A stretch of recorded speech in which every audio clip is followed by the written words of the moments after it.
Hi friends, welcome back to our channel. இன்னைக்கு நம்ம சேனலில் ரிவர்ஸ் வித் மீ எபிசோட் 5 தான் பார்க்க போகிறோம். சரி வாங்க வீடியோக்குள்ளே போகலாம். எபிசோட் ஸ்டார்டிங்லேயே ஒரு ஆக்சிடென்ட் சீனை தான் காட்டுறாங்க. யார் என்னென்னு தெரியல. திடீர்னு ஒரு பணக்கார பையன் என்ன பண்ணுறான்னா ஃபோன் பேசிக்கிட்டே வந்து ஒரு ஃபேமிலி மேலே ஒரு அம்மாவும் பொண்ணும் இருக்காங்க. அவங்க வண்டியில் போய் இடிச்சிடுறான். இதனால் அவங்க ஸ்பாட்லேயே இறந்துடுறாங்க. அந்த பொண்ணோட அப்பா என்ன பண்ணுறாருன்னா வந்து கதறி கதறி அழுகுறாரு. சீக்கிரம் வந்துடுறேன்னு சொன்னியே, இவ்வளோ சீக்கிரம் போயிட்டியேங்கிற மாதிரி சொல்லி ரொம்பவே அழுகுறாரு. இது என்ன ஃபேமிலி என்ன விஷயம்னு ஸ்டார்டிங்கில் காட்டல. அதோட இந்த சீன் முடிஞ்சிடுது. நெக்ஸ்ட்டு இவங்க 2 பேரும் ரொமான்ஸ் பண்ணிக்கிறாங்க. அவங்க வீட்டில் தானே நைட்டு தூங்குனாங்க, கரண் வீட்டில். ஸோ மார்னிங் எழுந்து 2 பேரும் ஹாஸ்பிட்டலுக்கு கிளம்புறாங்க. கிளம்பும் போது கிளியோ என்ன சொல்கிறான்னா லிப்ஸ்டிக் போட்டுட்ருக்கா, இது நல்லா இருக்கான்னு கேட்டுட்டு உனக்கும் போட்டு விடவான்னு சொல்லிட்டு கரனுக்கும் அதே லிப்ஸ்டிக்கை போட்டு விடுறா. 2 பேரும் லிப்ஸ்டிக் போட்டுட்டு ரொமான்ஸ் பண்ணிட்டு அந்த இடத்த விட்டு கிளம்புறாங்க. கிளம்பி போனவங்க ஹாஸ்பிட்டலுக்கு போகிறாங்க. போகும்போதும் ஒரே ரொமான்ஸ் தான். லிஃப்ட்டுக்குள்ளே போனதும் 2 பேரும் தனியாக இருக்காங்க. அங்கே 2 பேரும் கையை பிடிச்சிக்கிட்டு ரொமான்ஸ் பண்ணிகிட்டே நின்றுட்டு இருக்கும் போது அவங்க ஹாஸ்பிட்டலில் உள்ள நர்ஸ் சாயின்னு சொல்லிட்டு ஒரு நர்ஸ் இருப்பாங்க இல்லையா, ஹைட்டாக கிளியோ கூடயே இருப்பாங்க. அவங்க வராங்க. வந்ததும் டக்குன்னு 2 பேரும் விலகிடுறாங்க. நடுவில் வந்து அந்த நர்ஸ் நின்றுக்கிறாங்க. நடுவில் அவங்க நின்றுக்கிட்டு இருக்கும் போது கூட 2 பேரும் மாற்றி மாற்றி சேட் பண்ணிக்கிறாங்க. அந்த நர்ஸ் வந்து இவங்க ஃபோனையும் பார்க்குறாங்க, அவங்க ஃபோனையும் பார்க்குறாங்க. என்னடா இங்கே டெக்ஸ்ட் பண்ணால் அங்கே சவுண்டு கேட்குது, அங்கே டெக்ஸ்ட் பண்ணால் இங்கே சவுண்டு கேட்குதுன்னு நோட் பண்ணுறாங்க. நோட் பண்ணிவிட்டு என்னமோ நடக்குது இங்கே, என்னென்ன தான் கண்டுபிடிக்க முடியலங்கிற மாதிரி நினச்சிக்கிறாங்க. அதுக்கப்புறம் 2 பேரும் லிஃப்ட்டை விட்டு வெளில வந்துடுறாங்க. நெக்ஸ்ட்டு கிளியோவுடைய ஃப்ரெண்டை தான் காட்டுறாங்க. கிளியோவுடைய ஃப்ரெண்டையும் அந்த ஃப்ரெண்டுக்கு ஒரு ஆள் 3ன்னு இருக்கான் இல்லையா, ட்ரீன்னு சொல்லிட்டு அவனை காட்டுறாங்க. அவன் ஒரு குட்டி பையன் அழுதுகிட்டு இருக்கான். அவனை சமாதானப்படுத்த ரொம்ப ட்ரை பண்ணுறாரு, பட் முடியல. இவ வந்ததும் ஒரே செகண்டில் அவனை ஆறுதல் படுத்தி சமாதானப்படுத்தி உட்கார வச்சுருக்கா. அவங்க ஃபேமிலி மெம்பர்ஸ் வந்தோடனே அவங்க கூட அமுச்சு வச்சிடுறாங்க.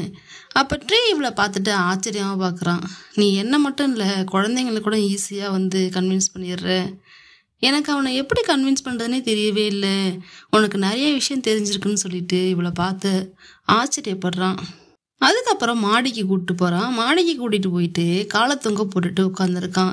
நீனும் வந்து உட்காரு வான்னு சொல்லி கூப்பிட்றான். கூப்பிட்டதும் கிளியோவோட ஃப்ரெண்டும் போய் உட்கார்றா.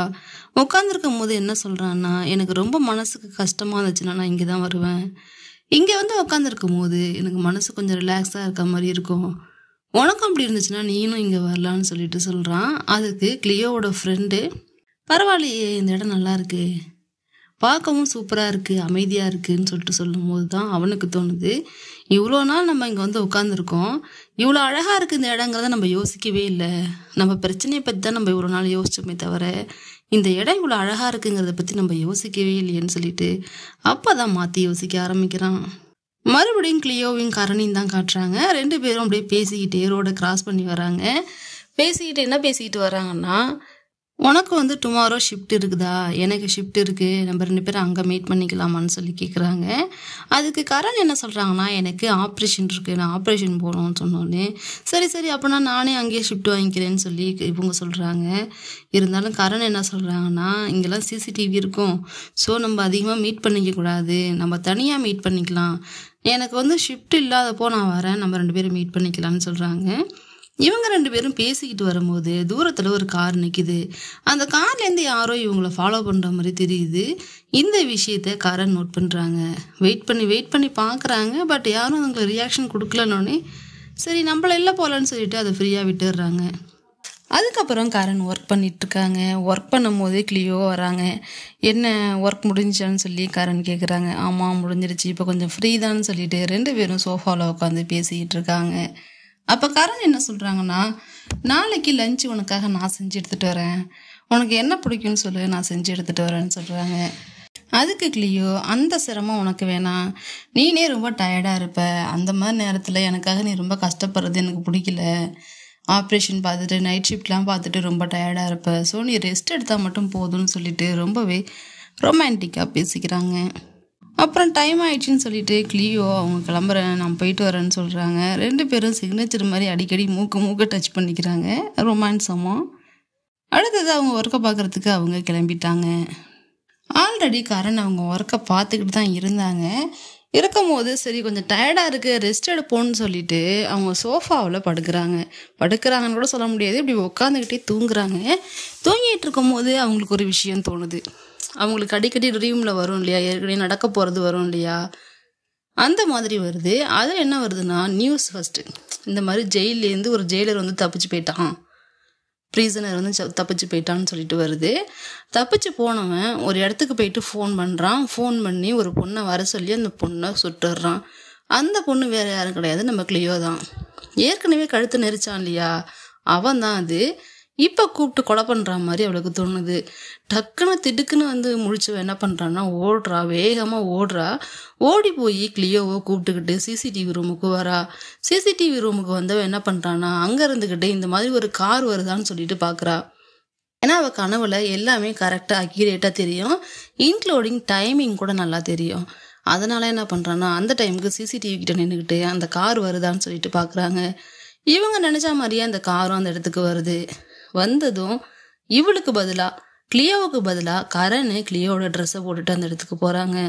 இவங்க திரும்பி நின்றதுனால அங்கே நிற்கிறது கிளியோவா கரணான்னு அந்த கொலைகாரனுக்கு தெரியாமையே இவன் போட்டு மிரட்டிக்கிட்டு இருக்கான். ஸோ அவன் எதுக்காக கொல்லணும்னு நினைக்கிறான்னு தெரிஞ்சுக்கணும் இல்லையா, அதை தான் இப்போ கரண் வந்து தெரிஞ்சுக்கிறதுக்காக ட்ரை பண்ணுறாங்க.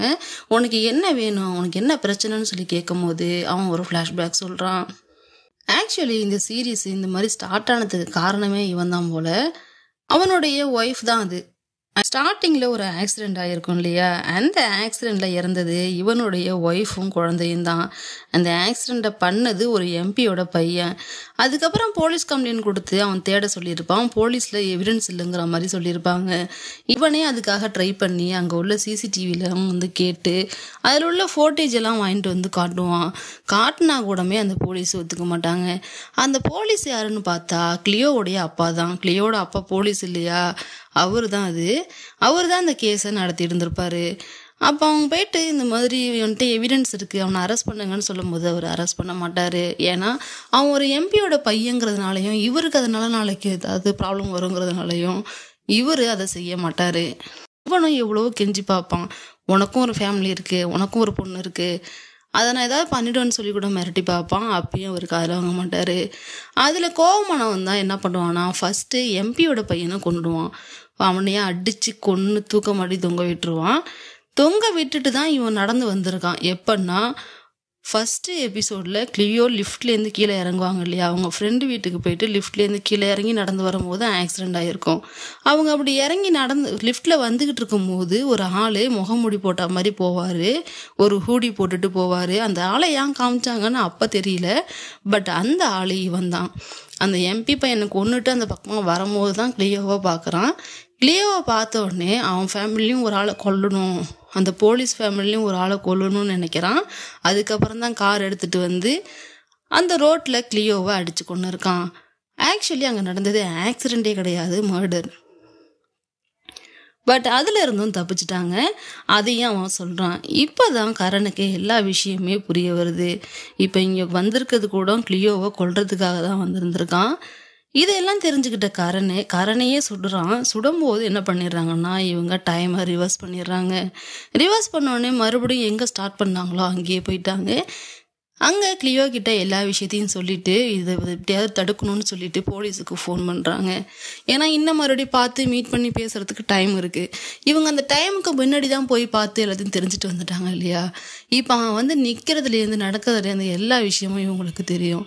ஸோ போலீஸ்க்கு ஃபோன் பண்ணுறாங்க, போலீஸும் வராங்க, அவனை சுட்டு கொன்னுடுறாங்க. இதோட இந்த எபிசோடு முடியுது. நெக்ஸ்ட் எபிசோடில் மறுபடியும் மீட் பண்ணலாம். தேங்க்யூ.